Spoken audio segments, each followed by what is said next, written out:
바로 이제 그러한 것들이 풍수적 지혜이죠.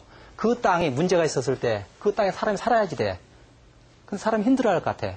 그러면 그걸 고쳐 쓰는 방법이 바로 그러한 것이죠. 자, 그 다음에 또 하나. 여기 이 앞에 산이 없다고 합시다. 서울로 보면 앞에 남산이 없어버려요. 그러면 한강에 바람이 그대로 와서 치겠죠. 그러면 겨울에는 아주 찬바람이 들락날락할 것이고 그렇게 되면 일교차랄까 기후차가 심하기 때문에 사람이 살기 부적절합니다. 근데 산이 없어. 그럼 어떻게 돼야죠? 산을 쌓으면 좋겠는데 산을 못 쌓아요. 그러면 여기다 어떻게 나무를 심어서 어떻게 돼요? 여러분 시골 마을에 가면 당산나무 있습니다. 마을 육구에 동수라고 하죠. 그것을 나무를 심어놓으면 어떻게 바람막이가 되죠? 그게 바로 그러한 것이죠. 근데 규모가 작으면 어떻게? 여기다가 언덕을 쌓을 수도 있겠고 다양한 문제 있는 땅을 고쳐 쓰는 방법이 있다라는 것이죠. 자, 그러한 것들이 바로 이제 우리 문화유산에서 풍수로 이야기할 수 있는데요. 그러면 우리나라의 대한민국의 최고의 도시, 가장 오래된 도시 어디입니까? 서울이죠. 600년 도시 아닙니까? 근데 그 털을 태조 이성계가 한양에 그 도읍지를 정했을 때 풍수적인 이유 때문에 이걸 잡은 것입니다. 그러니까 계룡산 도읍지, 무학 연세대 터 부근, 여기 한양, 지금 현재 경복궁터 여러 군데를 비교하다가 이걸 잡았어요. 왜 잡았을까요? 여기가 풍수적으로 가장 그래도 좋은 터다. 그럼 어떻게 좋은 터인가? 서울을 설명할 때 외국의 손님들한테 또는 여러분의 이제 그 아이들이나 자녀들에게 이 서울은 어떤 입지 조건에서 만들어졌다 설명할 수 있어야죠. 그뿐만 아니라 지금 현재 여러분 보고 계시는 이 그림은 이 뒤에 산이 반듯하죠. 이게 이제 마을의 뒷산입니다. 마을의 뒷산인데 이게 이제 풍수 전문 용어 사시사로 현무가 되겠죠. 그다음에 왼쪽은 잘 안 보이는데 좌청룡이 되겠고 오른쪽은 우백호가 됩니다. 근데 현재 지금 요즘에 가장 문제가 되고 있는 세종시가 바로 이 역입니다. 지금 개발되기 전에 그 원래의 마을입니다. 그걸 제가 사진을 찍어 놓은 건데 그러면 여기도 풍수를 전제해서 도시가 터잡게 이루어졌다 할 수 있죠. 그럼 나중에 이제 세종시가 어떻게 이제 어떤 형식으로 변화될지 모르겠는데 몇백 년 후에 가면 도시가 들어서 있겠죠. 그럴 때 왜 저기에 세종시가 들어섰는가? 바로 뒤에 이렇게 주산이 반듯하고 좌측용 우백호가 있고 앞에 드느름 들판이 있기 때문에 여기가 잡아졌다. 그걸 설명할 수 있어야죠. 아무데나 털을 잡는 건 아니다. 특히 우리나라에서는. 이제 이러한 것들이 그러면 이러한 것들은 전국의 각 주요 도시, 오래된 도시는 다 마찬가지죠. 풍수적인 이야기를 빼버리면 그 도시를 설명할 수가 없습니다. 지금 경상북도 도청이 대구에 있는데 대구시에 그걸 옮겨갑니다.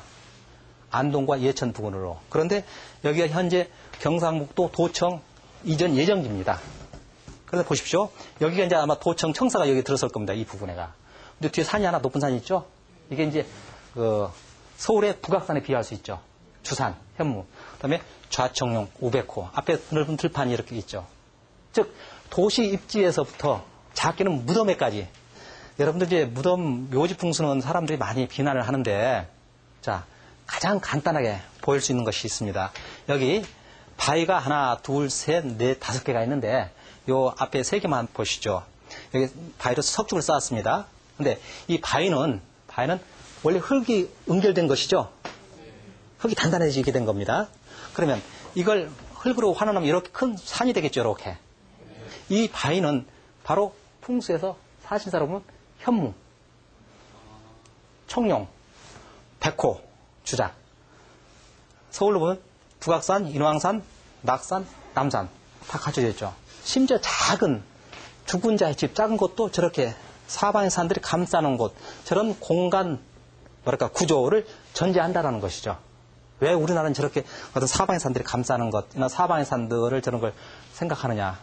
이게 이제 우리나라 산악국가이기 때문에 바람이 세기 때문에 그렇다 하는 말씀을 드렸는데, 자, 그래서 작게는 무덤에서 크게는 도읍지까지 전부 풍수를 전제하지 않고서는 이해할 수 없다. 그러면 그 귀에 세워지는 것은 많은 그 안에 문화유산들도 마찬가지겠죠. 그거 하나하나 좀 몇 가지 사례를 들어서 말씀을 드리겠습니다. 여러분들 그 선동영화 고사에서 여근곡 전설 들어보셨어요? 그 선동양 임금 당시에 궁궐의 서쪽에 연못에 겨울에 개구리가 울더래.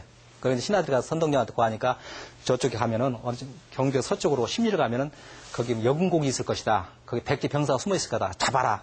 이런 이제 막 삼국사에 나오는 이야기인데 그 안에 이와 같이 남궁석 2개가 있습니다.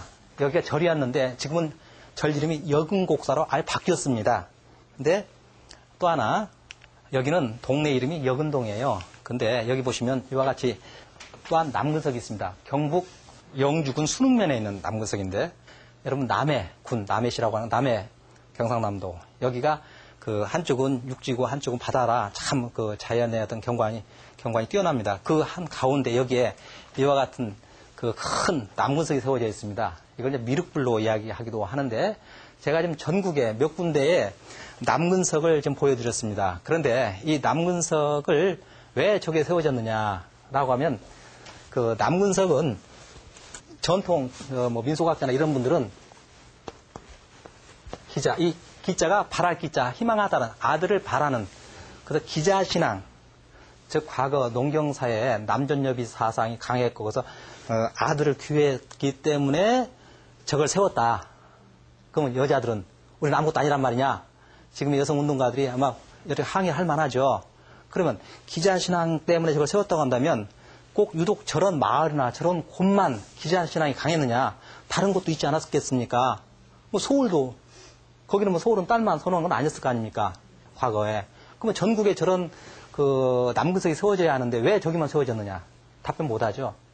자, 그러니까 전데 이제 저것을 이제 그 마을에 가면 왜 저걸 세웠습니까? 그러면 음기가 강해서 그렇다. 음기는 뭐냐? 여자다. 여자가 드세서 그랬다. 여성들한테 상당히 불리한 발언이야. 요즘에 그 페미니스트들에 하면 비난받아 마땅하죠. 그래서 여자들 드세다. 그래서 과부가 많다. 뭐 이런 상당히, 그 다음에 여자들이 바람을 핀다. 저 동네 분들한테 대단히 죄송한 이야기인데 지금은 더 이상 그런 것이 없어졌습니다. 옛날에 그랬습니다. 지금 농촌이 완전히 인구가 줄어들고 해서 이 아이 더 이상 적용이 안 되죠. 근데, 여자가 드세서가 아니고 음기와 양기, 음기가 드세서는 뭐냐면 여러분들 풍수에서 음양이라는 말을 쓰는데 현대 중국 한자에서는 음양을 이렇게 씁니다. 자, 그럴 때 이게 부수가 뭐죠? 언덕이란 뜻입니다. 언덕. 제방부라고 하죠. 작은 산을 언덕이라고 하죠. 언덕에 뭐가 떠 있습니까? 달이 떠 있죠? 여기는 언덕에 해가 떠 있죠? 그래서 음이라고 하는 언덕에 달이 떠 있는 걸 음이라고 그래요. 그 다음에 양이라고 하는 언덕에 해가 떠 있는 걸 양이라고 합니다. 자, 언덕에 달이 떠 있다. 밤이죠. 캄캄하죠. 어둡고 춥고 상대적으로 죽음의 세계이죠. 이제 남녀를 배속하면 여자를 음으로 배속합니다. 그러나 꼭 그럴 수 않아요. 한 사람도 오장육부로 음장양부로 나눕니다. 내 몸도. 그때 상대적인 겁니다.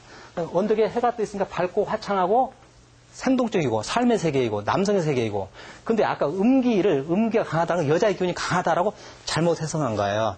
그러면 저곳은 음기가 강하다라는 것은 뭐냐면 음기가 강하다라는 것은 사람이 살기에 부적절한 기운이 강하다라는 거예요. 아까 말씀드린 모든 터가 살기운 터가 아니라는 거예요. 어떤 데는 저기가 지나치게 물이 독성을 많이 품고 있거나 또는 저기서 나오는 광물질이 독성을 품고 있어가지고 그것 때문에 그 곡식들이 독성을 품고 있거나 그러면 그 옛날에는 거기에서 나오는 곡식을 그대로 먹고 마셨습니다. 그 신토불이라는 말이 나오는 거거든요. 내 몸과 그 땅이 둘이 아니 하나다라는 것이죠.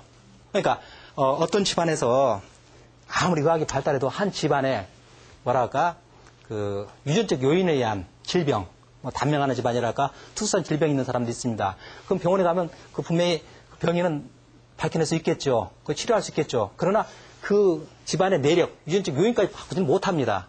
그럼 옛날에 그걸 어떻게 했습니까? 이사를 가요. 이사를 가면 어떻게? 물이 바뀌어지죠. 곡식이 바뀌어집니다. 그럼 체질의 변화가 오게 됩니다. 또 만나는 사람 문화가 바뀝니다. 그래서 점차 그 집안의 운명을 바꾸는 거예요.